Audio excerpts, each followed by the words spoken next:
China is back mga kapatid no sa muling panghaharas nito sa ating mga kababayang mangingisda. No, dahil ngayon ayon dito sa balita na ating panonoorin ay muling nakaranas ng harassment mula sa mga barko ng China ang mga kababayan nating mangingisda. Naku po, pag-usapan natin to mga tol, samahan ninyo ko. I'm just a young nigga chillin' on it. First time I seen ice was a Alright, magandang araw sa inyong lahat mga tol. Tulad ng dati, muli po tayong magbibigay ng komentaryo, reaksyon at opinyon sa mga nagaganap ngayon. Partikular dito sa West Philippine Sea kung saan mga tol meron tayong balitang nasagap mula rito sa UNTV News. Muli na namang nakaranas ng panghaharas itong ating mga kababayang mangingisda dito sa may Bajo de Masinloc o Scarborough Shoal mula rito sa mga barko ng China. Ang nakakaawa nito mga tol, etong ating mga mangingisda, walang kalaban-laban to at naghahanap buhay lamang ito para sa kanilang pamilya, syempre para may makain sila sa araw-araw. Bagamat ito'y nasa loob ng ating exclusive economic zone at ang Bajo de Masinloc ay traditional fishing ground na mga ninuno pa na mga mangingisda. Ngayon mga tol, pinagbabawalan silang mangisda dyan. At tila baga China nagmamay-ari dyan. Yan ay labag sa international law o international na batas. No? So pag-usapan natin to mga kapatid, samahan ninyo ako. Bago natin to simulan, huwag niyong kalimutan mag-subscribe. Click nyo na rin ang notification bell para ma-notify kayo pag may mga bago tayong reaction video tulad nito. At kung ikaw na nanonood sa ating FB page, nasa 227,000 na po tayo. Maraming salamat sa ating mga bagong followers.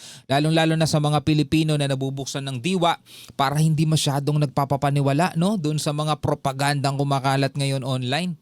No? So wag na natin patagalin pa, panoorin na natin to mga tol. Nangyari yan kahapon ng tanghali, araw ng Lunes. 16 nautical miles pa ang layo mula sa timog silangan ng Bajo de Masinloc. Ang mangingisdang sakay ng bangka, hindi tuloy maiwasang mapatanong.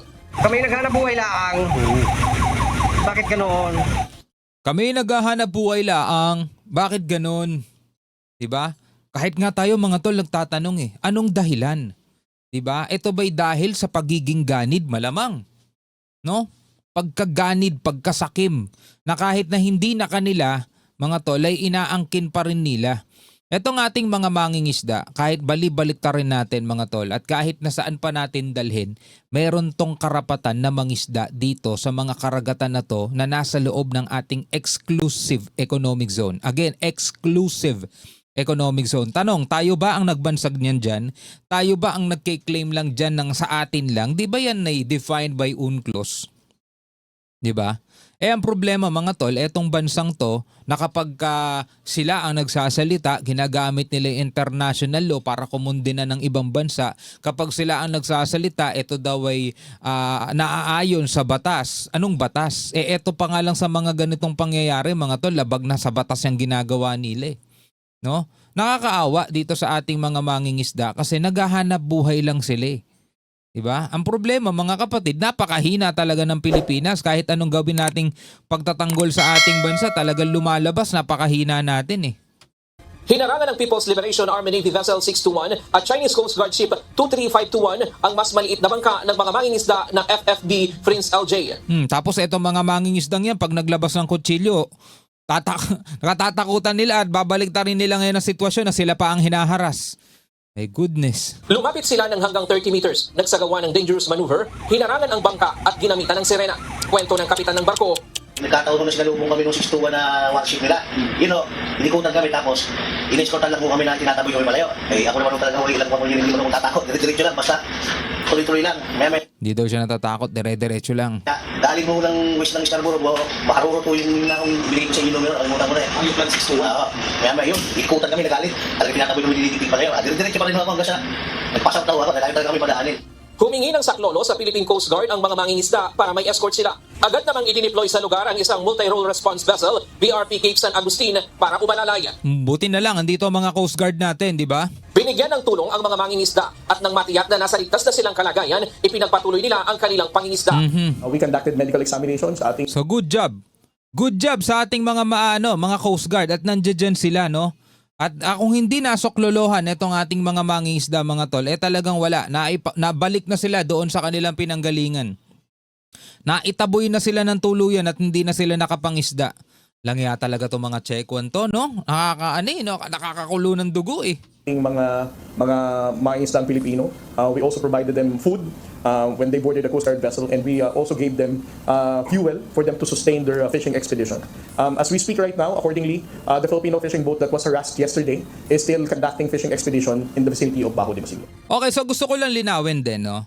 No, ang binibigyan natin ng reaksyon mga tol is mga kaganapan dito sa West Philippine Sea. So pasintabi ito sa ating mga masasabi na nating mga kababayang Chinese nationals dito sa Pilipinas. Naghahanap buhay ako mga tol, paborito ko mga Chinese food, no? At mahilig tayong pumunta sa mga Chinese restaurant, kumakain tayo diyan mga tol. Wala tayong problema, no, doon sa mga Chinese na naghahanap buhay dito sa Pilipinas. Hindi naman kayo, mga tol, yung kaaway ng ating mga mangingisdang Pilipino. No, nananahimik lang kayo, alam natin 'yan. Nananahimik lang kayo.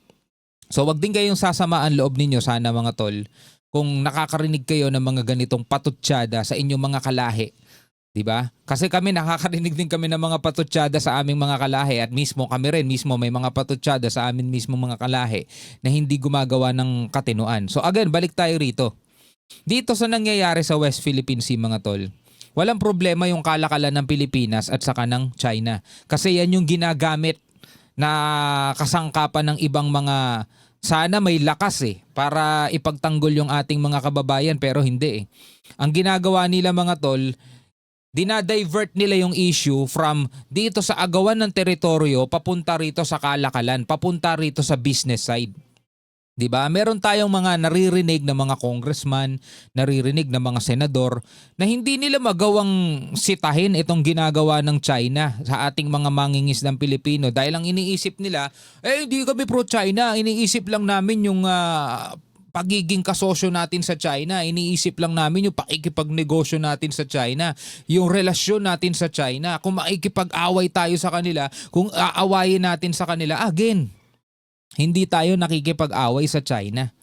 Magkaiba kasi mga tol, yung nakikipag-away ka, out of nothing, wala, gusto mo lang, kaysa dun sa meron kang ipinaglalaban na karapatan mo.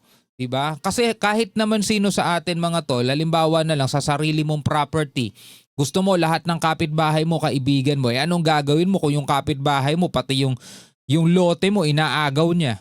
O, ibibigay mo na lang for the sake of friendship, mga ganun mga bagay. Ano pang matitira sa atin yan? Paano nyo ngayon ipapaliwanag yan sa ating mga mangingisdang nahaharas tulad nito? O, diba, tanong natin yan sa ating mga magigiting na ibinoto. Paano nyo ngayon ipapaliwanag yan sa ating mga mangingisdang nahaharas? Sasabihin nyo na lang, okay lang yan, pagbigyan nyo na lang, at least, di ba, maganda relasyon natin sa China. Lang yung dahilan yun. No? Kawawa naman yung mga mangingisda natin. Ayon sa Philippine Coast Guard, ito ang unang pagkakataon ngayong taon na nangharas ang China sa mga sasakyang pangdagat ng Pilipinas.